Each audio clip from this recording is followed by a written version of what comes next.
Ding dong, ding dong, ding dong.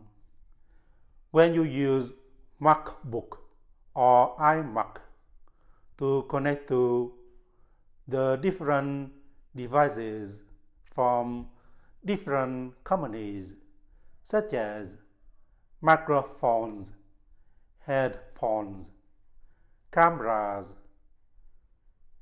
you need to buy Apple USB to USB-C adapters. $20, $40. So cheap, so long, isn't it? You need to buy a high quality product.